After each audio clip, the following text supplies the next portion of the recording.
2018 August மாதம் 28ஆம் தேதி தமிழ்நாட்டின் ஒரே தளபதியான முத்துவேல் கருணாநிதி ஸ்டாலின் அவர்கள் திராவிட முன்னேற்ற கழகத்தின் தலைவராக பதவிக்கு வந்தார். அவர் வந்த உடனே அந்த சந்திலிருந்து ஒருத்தர் வர்றாரு, நான் தான் அடுத்த முதலமைச்சர்னு. இன்னொரு பந்துல இருந்து ஒருத்தர் ஓடியாரு, நான் தான் அடுத்த முதலமைச்சர்னு.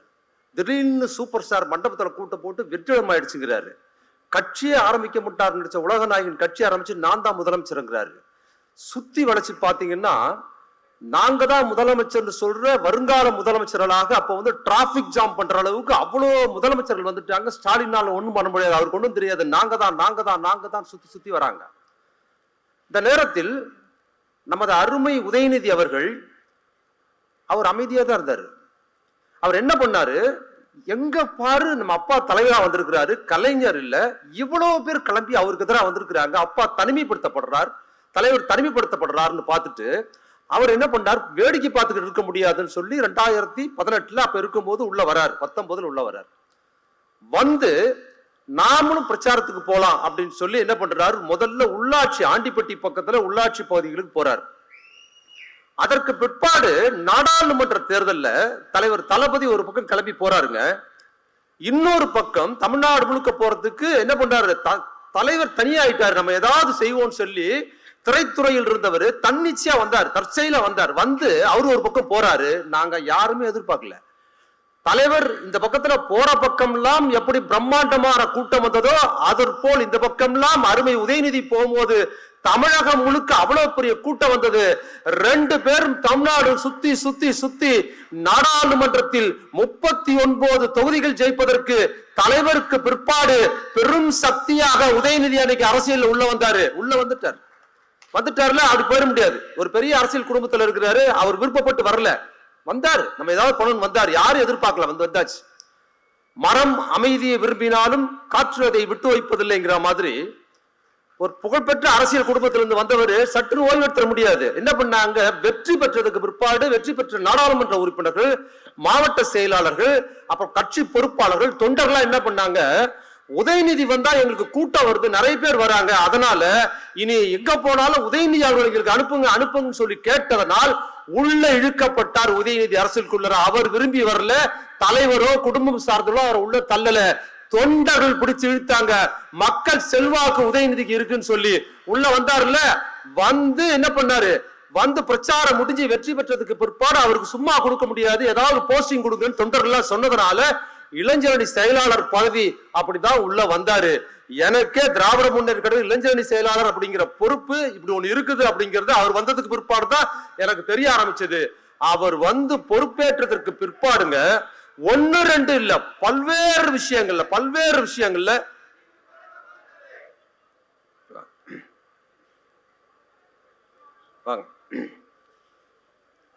அவர் பொறுப்புக்கு வந்த பிற்பாடு பல்வேறு விஷயங்கள்ல ஒவ்வொரு விஷயமா இளைஞரணியை கட்டமைக்கிறதுல மிக தீவிரமா கட்டமைச்சு கொண்டு போறதுல, இளைஞரணி ஆர்கனைஸ் பண்றதுல பயிற்சி பாசறை நடத்துறது, அதுக்கப்புறம் இளம் பேச்சாளர்களை உருவாக்குனதுன்னு இளைஞரணிய பல்வேறு கட்டங்களுக்கு நகர்த்தி கொண்டு போனதில் உதயநிதியின் பங்களிப்பு, நமது டெப்டி சிஎம் பங்களிப்பு மகத்தானது. அதனோட வீழ்ச்சாக இன்னைக்கு நடத்துக்கு இந்த அறிவு திருவிழா இருக்கு பாருங்க, மிக சிறப்பானதா இருக்கிறதுனால அவர்களோட சிறப்பு நன்றியை தெரிவித்துக்கிறேன். அதே போல் என் அருமை நண்பர் நமது சட்டமன்ற உறுப்பினர் எழிலரசன் அவர்களுக்கும் என் அருமை நண்பர் எழிலன் அவர்களுக்கு என்னுடைய சிறப்பு நன்றியை தெரிவிச்சுக்கிறேன். எழுத்தாளர் பிரபஞ்சன் எனக்கு பழக்கம். அவர் ஒரு முறை என்கிட்ட சொன்னாரு, நான் தினமணி கதிர்ல ஒரு சிறுகதை எழுதினேன். அந்த சிறுகதை எழுதின உடனே ஒரு வாரம் கழிச்சு போறேன், அப்ப சம்பந்தம் ஆசிரியரா இருந்தாரு. அவர் ஒரு கடிதம் கொடுத்தாரு, உங்களுக்கு ஒரு லெட்டர் வந்திருக்கு அப்படின்னு. பார்த்தா ஃபோல்டிங் டைப் லெட்டர். அந்த ஃபோல்டிங் டைப் லெட்டர்ல பிரிச்சா ரெண்டு கடிதமும் ஒன்னா இருக்குது. அதுல ஒரு கடிதத்துல இருக்குது என்ன இருக்குதுன்னா, போஸ்ட் கார்டு என்ன இருக்குன்னா, மிக சிறப்பான சிறுகதை, பிரபஞ்சனை போன்ற மிக சிறந்த எழுத்தாளர் கதையில் அடிக்கடி பிரசுரியுங்கள், உங்களுக்கு ரொம்ப நன்றி அப்படின்னு ஒரு கீழே பேரு அயன்புரம் சத்யநாராயணன். அதே போஸ்ட் கார்டுல கீழே இன்னொன்னா, இதை பிரசுரியுங்கள், அப்படி இல்லாட்டி இதை பிரசுரியுங்கள். அடுத்தது என்ன இருக்குன்னு பாத்தீங்கன்னா, அதுக்கு கீழே இதெல்லாம் ஒரு கதையா, ஏன் இந்த மாதிரி கதையை போட்டு எங்க உயிர் எடுக்கிறீங்க, வேற கதையே கிடைக்கலையா, இதையாவது பிரசுரியுங்கள் அப்படின்னு ஒரு போஸ்ட் கார்டு எடுத்து கொடுத்தாரு. அதுவும் அயன்புரம் சத்யநாராயணன். இந்த 2 போஸ்ட் கார்டு பாத்தீங்கன்னா அயன்பொருள் சத்யநாராயணன். அந்த அயன்பொருள் சத்யநாராயணன் மாதிரியே நம்ம பத்திரிகைகள், தமிழ் பத்திரிகைகளுக்குள்ளார 2 முகங்கள் இருக்குது. 2 முகங்கள்னா திராவிட முன்னேற்ற கழகம் கொடுத்து 2 முகங்கள் பத்திரிகைகள் இருக்குது, தெரிஞ்சுங்க. அயன்புரம் சத்யநாராயணுக்கு நோக்கம் என்ன தெரியுங்களா? எப்படியாவது பத்திரிகையில பேர் வரணுங்கிறதுக்காக எதையாவது சொன்னாரு. ஆனா தமிழ் கூறும் பத்திரிகை உலகில் திமுகவுக்கு எதிராகவும் ஆதரவாக செய்தி போடுற பத்திரிகை பாத்தீங்களா, அவங்களுக்கு 2 முகத்தில் ஒரு முகம் என்ன பண்ணுவாங்க, அவங்களே பேரியக்கத்தின் அஸ்தமனம் போடுவாங்க. போட்டாங்களா? பேரியக்கத்தின் அஸ்தமனம் போட்ட அவர்களே என்ன பண்ணுவாங்கன்னா கொஞ்ச நாள் பொறுத்து என்ன பண்ணுவாங்க, தெற்கில் இருந்து சூரியன் போடுவாங்க. 2மே அவர்கள் தான்.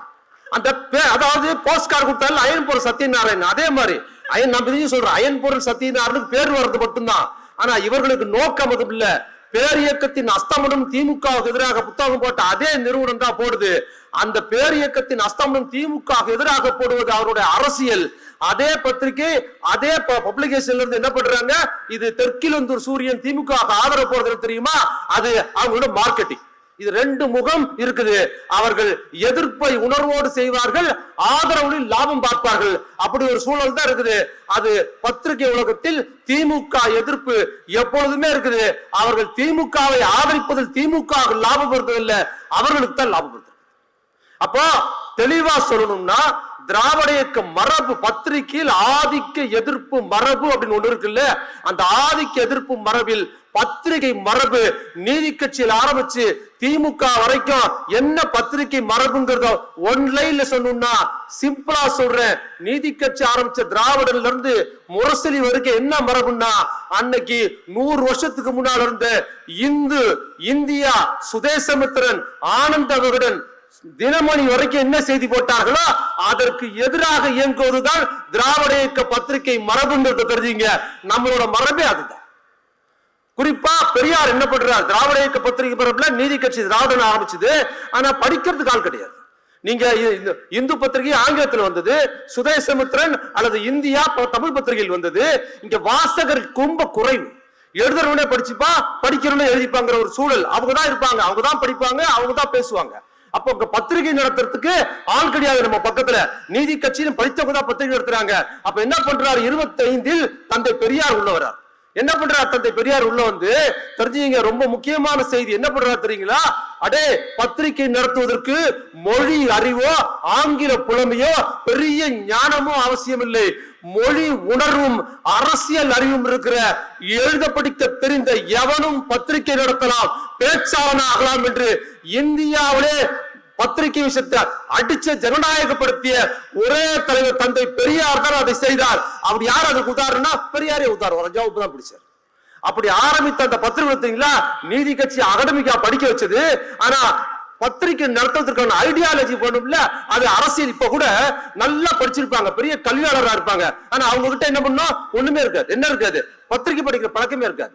பெரியார் என்ன பண்ணாரு, பத்திரிகை நடத்துவது, பத்திரிகை படிப்பதுங்கிற இந்த ஜனநாயகத்தன்மை விட்டவுடனே யாரா நான் ஒரு பேச்சாளராக வந்திருக்கிறேன், எழுத்தாளராக வந்திருக்குன்னா அந்த பெரியார் மரபு எதை குறித்தும் கேள்வி கேட்பது. அது ஒரே அஞ்சி நடுங்கி மகாபாரதம், ராமாயணம், இலக்கியங்கள் கொடுத்தெல்லாம் பேசுவதற்கு பயன்படுத்த பத்திர எதை வேணா கேட்கலாம் மரபை உருவாக்குனாரு. உருவாக்கி கொண்டாந்து விட்ட உடனே திராவிட முன்னேற்ற கழகம் வருது. திராவிட முன்னேற்ற கழகத்தில் முக்கியமான தலைவர்கள் 5 பேர் இருந்தாங்கன்னு சொன்னா, இன்னும் 2ஆம் கட்ட தலைவர் 50 பேர் இருந்தாங்கன்னா, அந்த 50 பேருக்கு என்ன தெரியுமா முக்கியம், எல்லாரும் ஒரு பத்திரிகை நடத்துவாங்க. ஆளாளுக்கு ஒரு பத்திரிகை. எல்லா பத்திரிகையும் பாத்தீங்கன்னா ஒவ்வொரு தலைவர்களுக்கும் விசிட்டிங் கார்டு மாதிரி பத்திரிகை இருக்கும். இந்த பத்திரிகை மரபு பாத்தீங்கல்ல, திராவிட இயக்கத்தின் பத்திரிகை மரபு எதுன்னா, நமக்கு எதிரானவர்களுக்கான பதில்களை சொல்வது, அதற்கான மறுப்புகளை எழுதுவது, நம் அரசியலை சொல்லுகிற நேரத்தில் நம் மீது அவதூறு சொல்வதற்கு பதில் சொல்வதற்கு மெயின் ஸ்ட்ரீம் பத்திரிகை இல்லாத போது திராவிட இயக்க பத்திரிகையில் அப்படித்தான் கட்டமைக்கப்பட்டது. இன்னைக்கு வரைக்கும் திராவிட முன்னேற்ற கழகம் ஆட்சிக்கு வந்து இந்த நிமிடம் வரும் ஒரு முறை கூட எந்த மெயின் ஸ்ட்ரீம் பத்திரிகையும் நமக்கு ஆதரவு தெரிவிச்சு ஆட்சிக்கு வந்ததே இல்லை. நம் முகங்களாகும் நம் எழுத்தாளர் தான் வந்திருக்கிறோம். கும்பிடுறன் சாமி என்கிற அடிமை தமிழையும், நமஸ்காரம் என்கிற ஆதிக்க சமஸ்கிருதத்தை ஒழிச்சு வணக்கம் என்கிற சுயமரியாதை மிக்க சொல்லை அறிமுகப்படுத்தியது, பிரபலப்படுத்தியது பெரியார் இயக்கம், அண்ணா, கலைஞர் தலைமையிலான திராவிட முன்னேற்ற கழகம். அந்த வணக்கம் என்கிற கழக சொல்லோடு என் உரையை தொடர்கிறேன். வணக்கம். இந்த வணக்கம்ங்கிறது ஏன் இப்ப நடுவுல சொல்றேன் ஒண்ணு தெரிஞ்சுங்க. தமிழ்நாட்டின் அரசியலை ரெண்டே சொல்லல, 2000 ஆண்டு கால அரசியலை வரலாறு இந்த ரெண்டு சொல்லே சொல்லிடலாம். ஒரு சொல் என்னது? கும்பிடுற சாமி. இன்னொரு சொல் என்னது? நமஸ்கார். இந்த ரெண்டே சொல்ல 2000 வருஷத்தை சொல்லிடலாம். இந்த கும்பிடுற சாமிங்கிறத யார் சொல்லுவாங்க அப்படின்னு பாத்தீங்கன்னா, கும்பிடுறங்க சாமிங்கிற சொல்ல மிக ஒடுக்கப்பட்ட, பின்தங்கிய, தாழ்த்தப்பட்ட சமுதாயத்தை சேர்ந்தவர்கள் ஆதிக்க ஜாதியை பார்த்தால் கும்பிடுற சாமின்னு சொல்லணும். ஆதிக்க ஜாதிக்காரர் என்ன பேசுவாங்க? அவங்களுக்குள்ள நமஸ்காரம் பேசிப்பாங்க. நல்லா தெரிஞ்சுங்க, ஆதிக்க ஜாதி என்பதில் மிக பிற்படுத்தப்பட்டவர் வரமாட்டாங்க. அவர்கள் ஆதிக்க ஜாதியா இருந்தா மிக பிற்படுத்தப்பட்டவர் கிடையாது. அப்ப ஆதிக்க ஜாதினா யார் அப்படின்னா தெளிவா புரிஞ்சுக்கணும். ஆதிக்க ஜாதி என்றால் யார் என்றால், தங்கள் குடும்பத்துக்குள்ளார யாரெல்லாம் கல்யாணம் முதல் கருமாதி வரை பார்ப்பன புரோகிதத்தை வைத்து நடத்துகிறார்களோ அவர்கள் தான் ஆதிக்க ஜாதி. மற்றவர்கள் ஆதிக்க ஜாதி கிடையாது. அப்ப இந்த ஆதிக்க ஜாதி மனோபாவத்தில் இருக்கிறவர்கள் நமஸ்காரம் சொல்லதான் பயன்படுத்துவாங்க. இன்னும் சரியா சொல்லணும்னா, இறந்தவர்களை யாரெல்லாம் எரிக்கிற பழக்கம் கொண்டவர்களோ அவர்கள் எல்லாம் ஆதிக்க ஜாதியாக இருக்கிறார்கள். இந்த அடையாளம் இருக்குது. ஆதிக்க ஜாதிக்காரர்கள் ஒருவர் பார்த்துக் கொள்ளும் போது, ஒரு முகண்ணன் பேசிக் கொள்ளும் போது என்ன பண்ணுவாங்கன்னா, நமஸ்காரம் நமஸ்காரம் நமஸ்காரம் நமஸ்காரம் பிள்ளைவாள் நமஸ்காரம் அப்படின்னு பேசிப்பாங்க. இந்த பக்கத்துல கும்பிடுறன் சாமி அவங்கள பார்த்தாதான் சொல்லணும். அப்ப என்ன பண்ணுது? உள்ள பெரியார் என்ட்ரி ஆகுறாரு. நல்லா தெரிஞ்சுங்க, தமிழ்நாட்டின் ஒரே ஸ்டார் என்றால் அதை தந்தை பெரியார் ஒருவர் தான் ஸ்டார். எல்லாம் தெரிஞ்சுங்க. 147 வயது ஆகுது பெரியாருக்கு. அந்த 147 வயதான பெரியாருக்கு நான் அல்ல, இந்த இளைஞர்கள் இல்ல, இந்த கல்லூரியில் படிக்கிற மாணவர்கள் கூட அவருக்கு பூமர் அங்கிள் தான். அவர்கிட்டயே நெருங்க முடியாது. அவ்வளவு பெரிய நவீனமான தலைவர் அவரு. உள்ள நிறையிறாரு. கும்பிடுறஞ்சாமி இந்த பக்கம் நமஸ்காரம். ரெண்டுத்தையும் பிறந்துகிட்ட பெரியார் என்னடா கும்பிடுறஞ்சாமி, அவனை பார்த்து நீ எதுக்கு கும்பிடுற? துண்டை எடுத்திய தோல்ல இருக்கு, துண்டை எடுத்திய இடுப்புல கட்டுறன்னு சொல்லி துண்டை ஒரு தோல்ல போட்டு, நீ எவனை பார்த்தாலும் இனி கும்பிடுறன்னு சொல்லவே, எவனை பார்த்தாலும் வணக்கம்னு மட்டும்தான் சொல்லணும், கும்பிடுற சாமின்னு சொல்லக்கூடாதுன்னு இந்த மக்களை என்ன பண்ணாரு? வணக்கம் சொல்ல கொண்டு வந்தாரு. அந்த பக்கத்துல என்ன பண்ணாரு? அது என்ன? நமஸ்காரம் பலகாரம். இனி நமஸ்காரம் சொல்லக்கூடாது, நீ யாரை பார்த்தாலும் வணக்கம்னு மட்டும்தான் சொல்லணும். அந்த பக்கத்துல கலகம் பண்ணாரு. என் அருமை தோழர்களே, நல்லா தெரிஞ்சுங்க, இன்னைக்கு நான் பேசுகிற வணக்கம்ங்கிற சொல் இருக்குல்ல, இந்த வணக்கம்ங்கிற சொல்லுக்கு எத்தனை பேர் ரத்தம் செஞ்சிருக்கா தெரியுங்களா? இந்த வணக்கத்தை புழக்கத்துல கொண்டு வர்றோம். ஒரு பக்கம் கும்பிடுற ஜாமி தான் இருக்குது, ஒரு பக்கம் நமஸ்காரம் தான் இருக்குது. அப்ப வணக்கங்கிற புது சொல்லை கொண்டு வராங்க.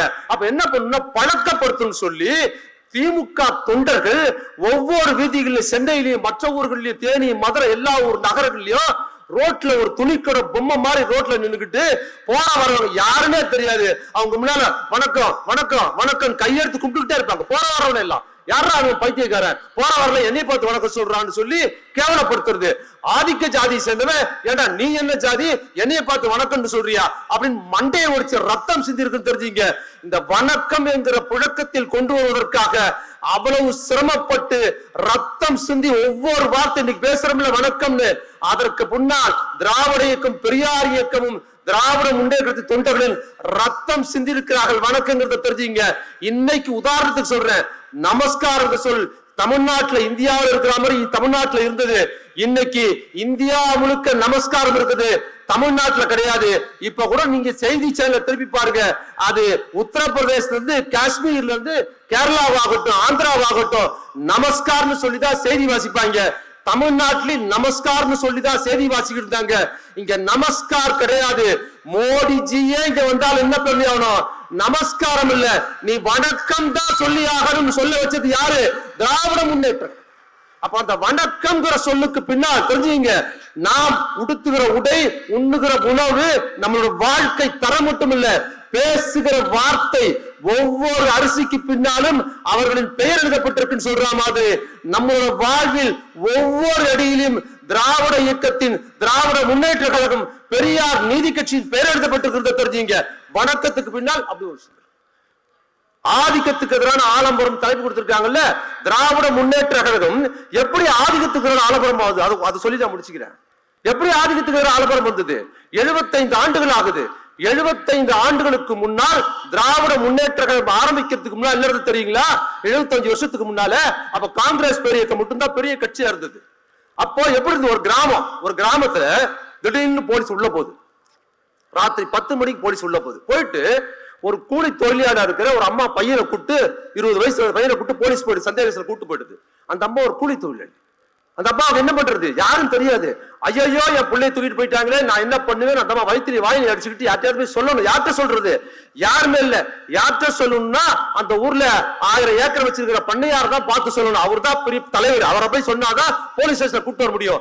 இந்த அம்மா ஓடி போய் அவங்க வீட்டு வாசல் நின்னா அந்த காங்கிரஸ் தலைவராக இருக்கிற அந்த பண்ணையாரை பார்க்கறதுக்கே ஒரு வாரம் ஆகும். இன்னைக்கு வந்துருவாரு, நாளைக்கு வந்துருவாரு, இன்னைக்கு வந்துருவாரு, நாளைக்கு வந்துருவாரு சொன்னா அரெஸ்ட் பண்ணி போன பையன் 15 நாள் ரிமாண்ட் முடிச்சு அவனே வந்துருவான். அப்ப என்ன ஆகும்? அரெஸ்ட் பண்ணி கூட்டு போனா ஊர்ல இருக்க பெரிய மனுஷனை பார்த்து ஐயா என் பிள்ளைய காப்பாத்துன்னு சொல்வதற்கு கூட முடியாது. இந்த சூழலில் தான் திமுக ஆரம்பிக்கப்படுது. 75 ஆண்டுகளுக்கு முன்னால். இப்ப திமுக ஆரம்பிச்சு 5 வருஷம் ஆயிடுச்சு. 70 வருஷத்துக்கு முன்னால 75 ஆகுது இல்ல. இப்ப திமுக ஆரம்பித்து 5 வருடங்கள் ஆயிடுச்சு. இப்ப என்ன சூழல்? அதே மாதிரி ஒரு கிராமத்துல ராத்திரி 10:30 மணிக்கு ஒரு பையன் என்ன பண்றாரு? ஒரு பையனை போலீஸ் வந்து சந்தேகத்துல கூட்டு போயிடுச்சு. இப்ப அந்த அம்மா என்ன பண்றது? ஒரு அம்மா வயிற்று வாயில் அடிச்சுக்கிட்டு பண்ணையார்கிட்ட போல தான் வீட்டுல இருந்து 3 வீடு தள்ளி இருக்கிற தன்னை போல விவசாய கூலியா இருக்கிற அவர் வீட்டுக்கு 3வது வீட்டுல இருக்கிறாரு. அவர் யாருன்னா திமுக வட்ட செயலாளர். அவர் வீட்டுக்கு போகுது. தம்பி 10:30 மணிக்கு தூக்கி போட்டா 10:35 போய் நிக்குது. தம்பி இந்த மாதிரி தம்பியை கூட்டு போயிட்டாங்கடான்னு சொல்றாரு. அப்பதான் என்ன பண்றாரு அவர் இந்த வட்ட செயலாளரு கலைஞரும் அண்ணாவும் செங்கல்பட்டுல வராங்க, பேச வராங்க நாளைக்கு காலையிலங்கிறதுனால ராத்திரி எல்லாம் சூழல் எழுதிட்டு வீட்டுல வந்து சோறு சாப்பிட்டு போலான்னு வந்து என்ன பண்றாரு? அந்த வேர்வை நாற்றத்தோட சட்டையை எடுத்து ஆங்கர்ல மாட்டிட்டு சோத்தை பிசைஞ்சு என்ன பண்றாரு? கைய வைக்கும் போதுதான் வெளியிருந்து தம்பின்னு கூப்பிடும் போது என்னன்னு கேக்குறாரு. நீதான்பா காப்பாத்தணும்னு சொன்னா அந்த திமுக வட்ட செயல் தெரியுமா? சோத்தை அப்படியே போட்டுட்டு அந்த அழுக்கு சட்டை வேர்வை எடுத்து மாட்டிக்கிட்டு வாமான்னு போலீஸ் ஸ்டேஷன் நேரா கூட்டு போய் 10:35 போனவரு 11 மணிக்கு பையனை கொண்டாந்து வீட்டுல விட்டு எடுத்தா சோறு திம்பாருங்கிறத தெரிஞ்சுங்க. இந்த அதிகாரம் வேற எங்க நடந்தது இல்ல. எப்படி அவருக்கு போலீஸ் ஸ்டேஷன் அதிகாரம் கிடைச்சது? ஒரு போலீஸ் ஸ்டேஷனில் ஒரு பண்ணையார் 1000 ஏக்கர் இருக்கிற பண்ணையார் உள்ள போறாருன்னா சேர் போட்டு இன்ஸ்பெக்டர் எழுதுன்னு வணக்கம் சொல்லி உட்காருக்க பாரு. அவருக்கு ஏன் மரியாதை? ஏன்னா அவருக்கு ஆதிக்க ஜாதியா இருக்கிறாரு. அது மட்டும் இல்ல 1000 ஏக்கர் வச்சிருக்கிறாருங்கிறதுனால அவருக்கு பக்கத்துல என்னது அவருக்கு சேர் போடுறாங்க, அது மரியாதை. இவர் யாரு? வட்ட செயலாளர். அடுத்த வேற சோத்துக்கே கஷ்டப்படுறவரு. வட்ட செயலாளர் அதே போலீஸ் ஸ்டேஷனுக்கு போகும்போது அந்த பண்ணையார் 1000 ஏக்கர் பண்ணையார் சேர் போட்டு உட்கார்ந்து இருக்கிறாருன்னா போலீஸ்கார் எழுந்து வணக்க சொல்லி அதே வட்ட செயலாளருக்கு அந்த பண்ணையார் பக்கத்துல சேர் போட்டு உட்கார வைத்தது இந்தியாவில் எங்கும் கிடையாது. தெரிஞ்சுங்க. அந்த பண்ணையாருக்கு என்ன அது? அந்த பண்ணையாருக்கு ஏன் சேர் போட்டாரு? அவருக்கு 1000 ஏக்கர்ங்கிறதுனால ஆதிக்க ஜாதிக்கிறதுல சேர் போட்டாரு. இந்த வட்ட செயலாளர் ஒரு தாழ்த்தப்பட்ட சமுதாயத்தை சேர்ந்தவர், ஒரு கூலி தொழிலாளி. இவர் கேங்கர்மா சேர் போட்டாரு. இவர் கட்டிருந்த அழுக்கான வேட்டியில் இந்த கருப்பு சிவப்பு வண்ணத்திற்கு போட்டது. இதை நான் மிகைப்படுத்தி சொல்லுறேன். இங்க வந்திருக்கிறாங்க நமது அமைச்சர் அவர்கள் வந்திருக்கிறார். அமைச்சர் இருக்கிறார், உயர்கல்வித்துறை அமைச்சர், அவருக்கு தெரியும். நம்ம பேராசிரியர் ஜெயரஞ்சன் வந்திருக்கிறார், அவங்களுக்கு தெரியும். எதையும் மிகைப்படுத்தி சொல்லல. அப்படி கட்டப்பட்ட இருக்கும். அண்ணா சொன்னாரு 1957 அண்ணா சொல்றாரு ஒரு கூட்டத்துல மக்கள் நிதி கொடுக்குறாங்க அண்ணா கிட்ட. யாரு? சாதாரண ரிக்ஷா ஓட்டுறவங்க, விவசாயிகள். கட்சியில காசு கிடையாது, எல்லாருமே அண்ணார கட்சி. என்ன பண்ற? காசு கொடுக்குறாங்க. லாரியில ஏறி மீட்டிங் பேசுறது, அப்படிதான் பேசுறாங்க. காசு கொடுக்குறாங்க. அந்த நிதியை வாங்கிட்டு அண்ணா சொல்றாரு, காங்கிரஸ் கட்சியில் இருக்கிற பண்ணையார்களிடம் பணத்தில் பன்னீர் வாசனை இருக்கலாம், ஆனால் என் தோழர்கள் ரிக்ஷா ஓட்டுறவரும் இந்த கூலி விவசாயம் இருக்கிற இந்த நிதி கொடுத்துறாங்க பத்தியில இதுல வேர்வை நாற்றம் இருக்கலாம். ஆனால் வரலாற்றில் தெரிந்து கொள்ளுங்கள், பன்னீர் வாசனை கொண்ட பணத்தை வேர்வை நாற்றம் கொண்ட பணம் தான் விரட்டி அடித்திருக்கிறது வரலாறில். அது நடக்கும் அண்ணாளுக்கு சொன்னாரு. இது நடந்திருக்கிறது. என் அருமை தோழர்களே, நீங்க இன்னைக்கு சொகுசான ஏசி அறையில் இருக்கிறீங்க. பயிற்சி பாசறைக்கு உங்களுக்கு சிறப்பா கொடுக்கிறாரு. நீங்கள் சொகுசாக படித்ததாகட்டும், பயிற்சி பாசறையில் சொகுசாக உட்கார்ந்திருப்பதாகட்டும், இதற்கு பின்னால் ஒவ்வொரு திமுக தொண்டனின் வேர்வை நாற்றம் உழைப்பும் இருக்குதுங்கிறத எப்போதுமே ஞாபகம் வச்சுங்க. இது எந்த மாற்றம் எந்த கட்சியிலும் இது கிடையாது. இந்தியாவில் தெரியுங்களா? இந்த அதிகாரத்தை ஜனநாயகப்படுத்துறது எந்த கட்சியும் கிடையாது. கம்யூனிஸ்ட் கட்சி கூட இருந்தது. கம்யூனிஸ்ட் கட்சி சிறப்பா ஜனநாயகப்படுத்துறாங்க. ஆனால் ஏற்கனவே ஒடுக்குமுறைக்குள்ளாகி ஒரு தாழ்த்தப்பட்ட சமுதாயத்திற்கு கம்யூனிஸ்ட் கட்சியில பொறுப்பு கொடுத்தா அங்கேயும் வந்து தடியடி வாங்குறது, ரத்தம் சொல்றது, ஜெயிலுக்கு போறதுன்னு தான் இருந்ததே தவிர போலீஸ் ஸ்டேஷன்ல எழுந்து நின்று சல்யூட் அடிச்சது திமுக காரருக்கு மட்டும்தான் தெரிஞ்சுங்க. இந்த அதிகாரம் திமுக கொண்டு, இந்த ஜனநாயகம் வேற எந்த கட்சியும் கிடையாது. இந்த மாதிரி பல செய்திகளை சொல்லிக்கிட்டே போலாம், நிறைய செய்திகளை சொல்லிட்டு போலாம். இதுல குறிப்பா 5 நிமிஷம் இருக்கான்னா நான் அவசரமா பேசுறதுனால நிறைய விஷயத்தை ஸ்கிப் பண்ணி பேச வேண்டியிருக்கு. கடைசியா ஒரு செய்தி சொல்றேன்.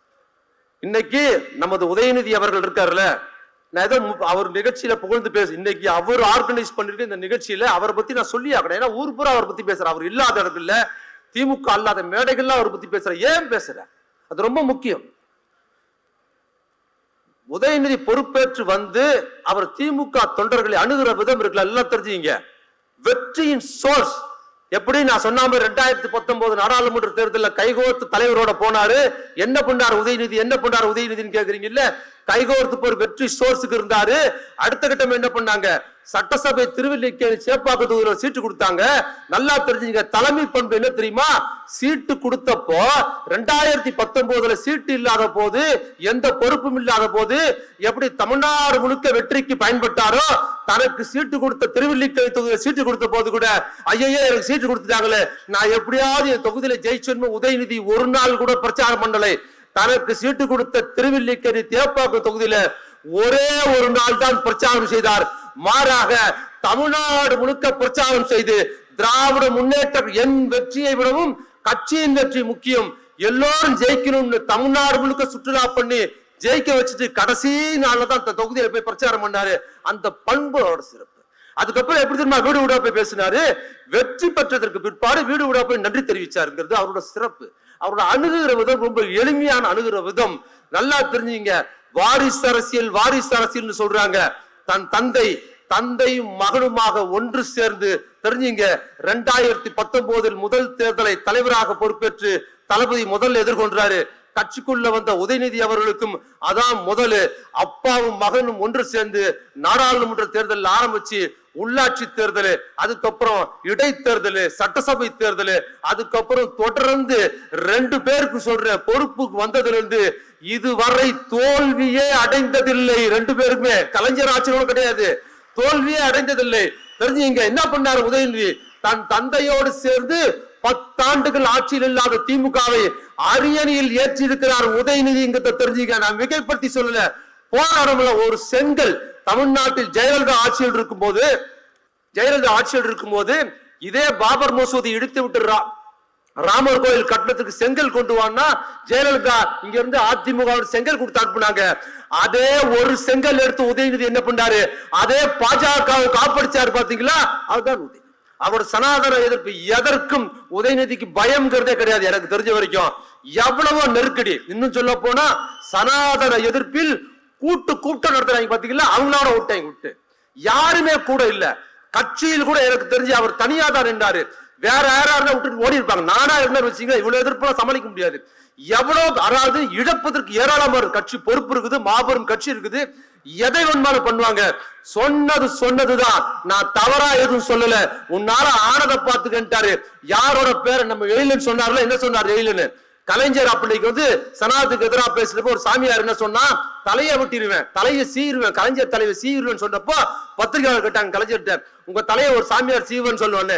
என் தலையை நான் சீவிய 30 வருஷம் ஆச்சுன்னார் கலைஞர். இன்னைக்கு அவரோட பேரன் என்ன சொன்னாரு?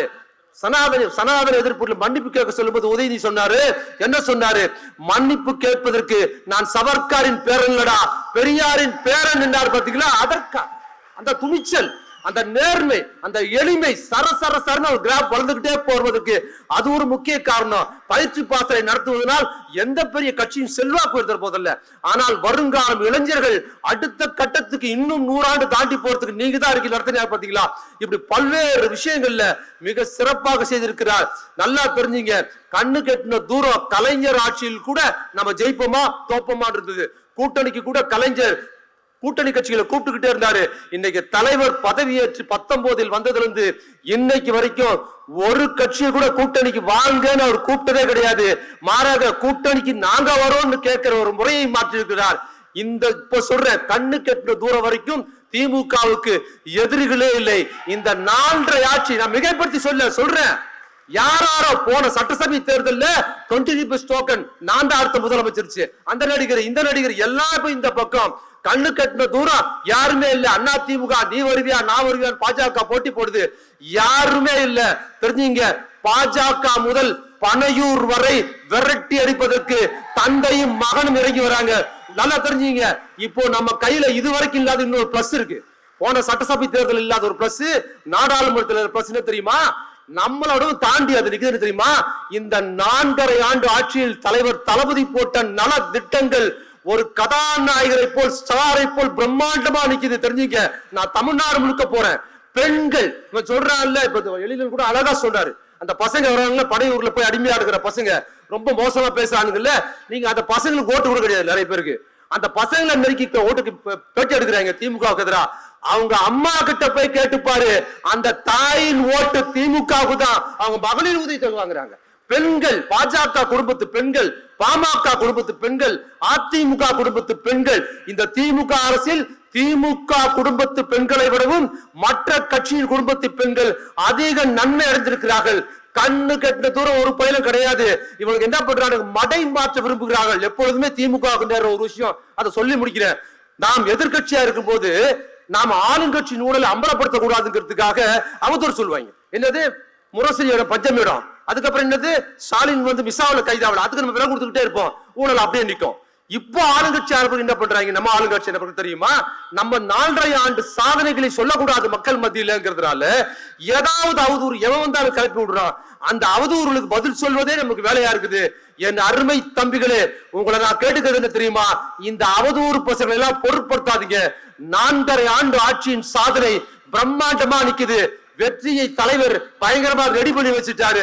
அதோடு பயணித்து ஒவ்வொரு இடத்துலையும் போய் நம்ம சொல்லி கொடுத்தோம்னு வச்சுங்க, அடிச்சு தூள் கிளப்பலாம். நமக்கு எதிராக ஒரு கூட்டணி அமைச்சாலும் எதுவும் பண்ண முடியாது. ஆனா ஆபத்தான ஒரு கூட்டணி இருக்கு. அது என்ன தெரியுமா? அதிமுக, பாஜக இவர்களோடு இந்த கூட்டணி பனையூர் அவன் மொத்த பைய ஒண்ணு சேர்ந்தாலும் தளபதி திட்டத்துக்கு முன்னால் நெருங்க முடியாது. ஆனா வேறு ஒரு கூட்டணி, ஆபத்தான கூட்டணி இருக்கு தெரியுமா? பாஜக, அதிமுக போன்ற இந்த கும்பல்களுக்கு ஆதரவாக தேர்தல் ஆணையம் ஒரு கூட்டணியை வைத்திருக்கிறது. தம்பிகளே, அந்த தேர்தல் ஆணையத்தின் சதியை நாம் திட்டமிட்டு கவனமாக முறியடித்தால் ஒரு பயம் வர முடியாது. நான் களத்தில் சந்திப்போம், அதை சொல்லி முடிக்கிறேன். இதுவரை திமுக வெற்றி பெற்ற இடங்களில் இதுவரை இல்லாத ஒரு மாபெரும் வெற்றியாக வருகிற சட்டசபை தேர்தல் இருக்கும். வாய்ப்புக்கு நன்றி, வணக்கம்.